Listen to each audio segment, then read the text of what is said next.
Sweets, I need you. This month we're gonna talk about knives. Why do you need me for that? I need you for everything.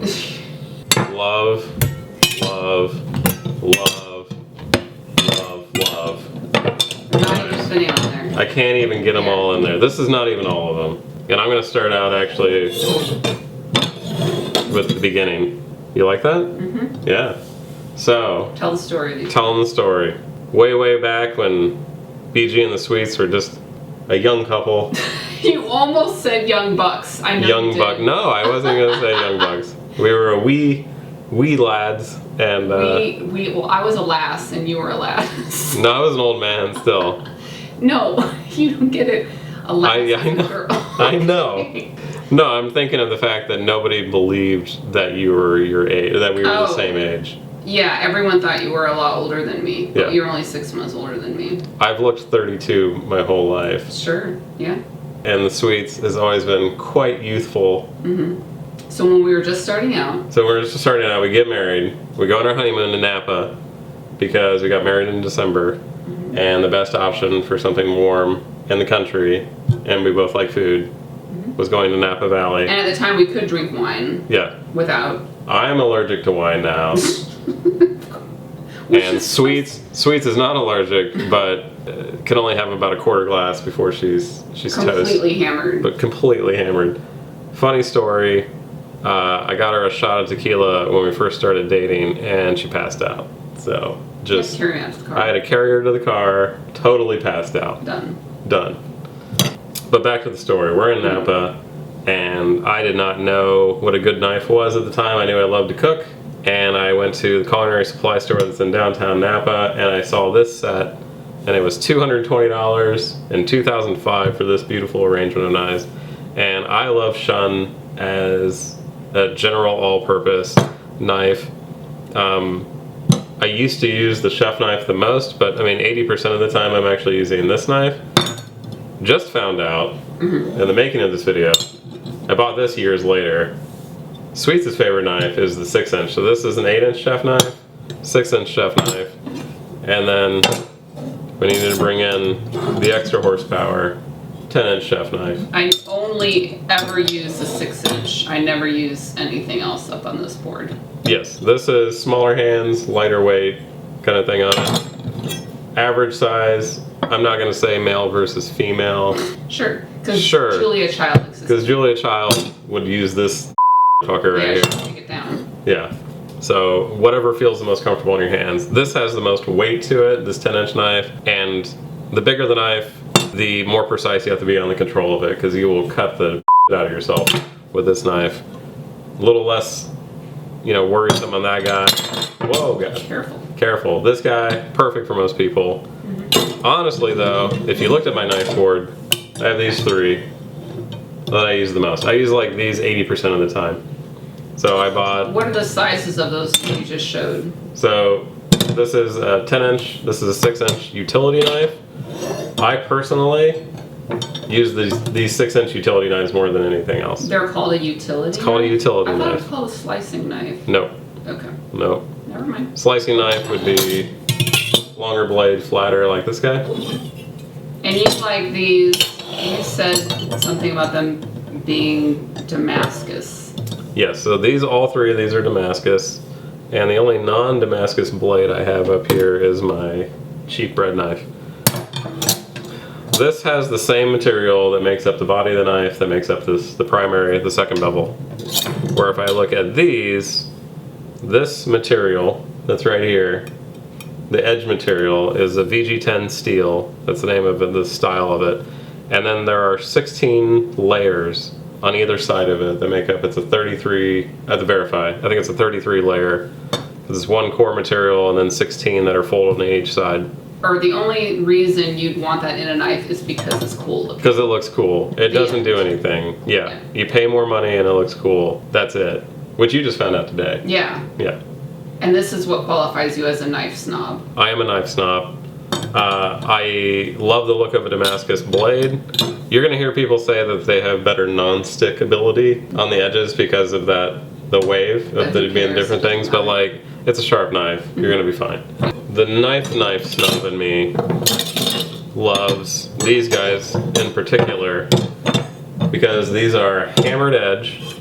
So if I look at the top side, those little divots. these divots, versus this guy, this is smooth going all the way, where these have the hammer marks on them, and they're polished too. So they are Damascus, hammered, polished knives. The polish and the hammering is called tashimi. I am butchering the pronunciation of that Japanese word.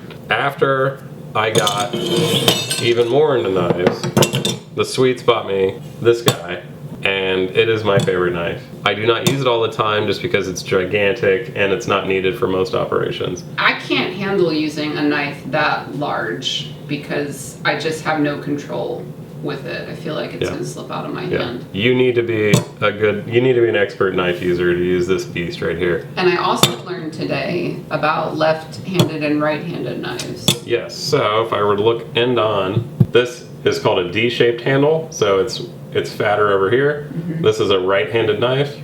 This is symmetrical, so this can be used by a left or a right-handed person. Found out about that. I knew that these were right-handed because they feel really comfortable in your hand. So if I'm doing a pinch grip, and so now you can see the Damascus better. So pretty.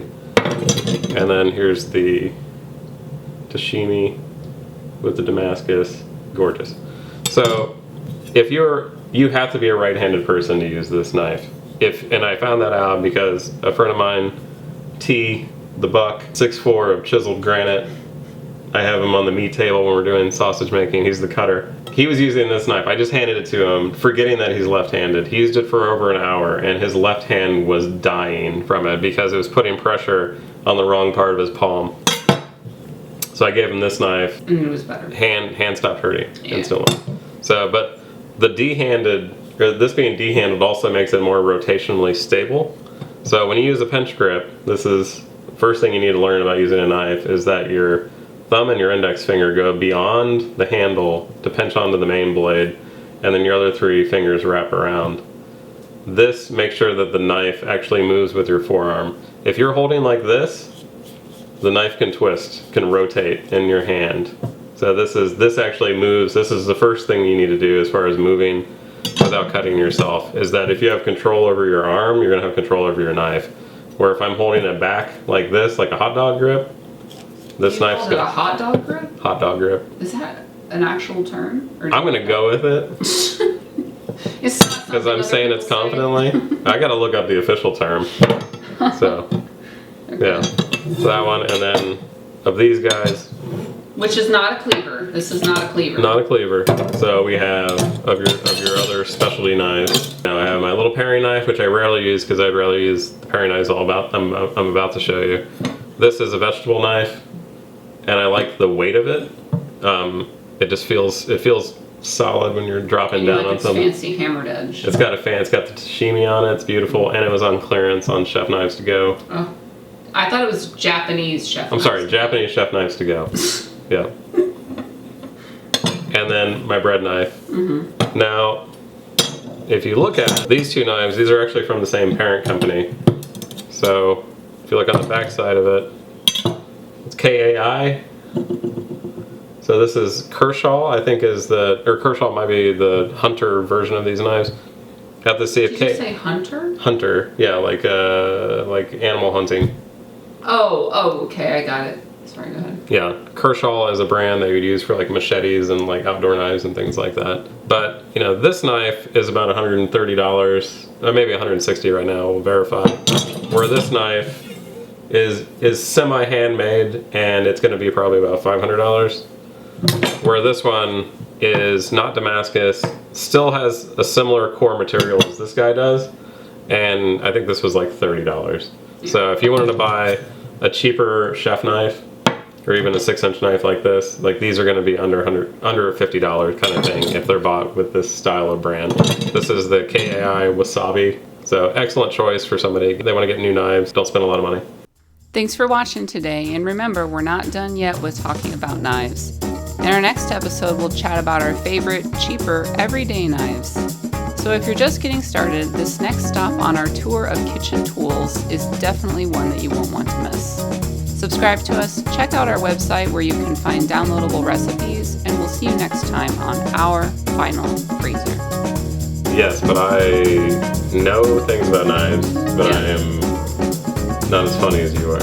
Okay. Yeah. I can't disagree with you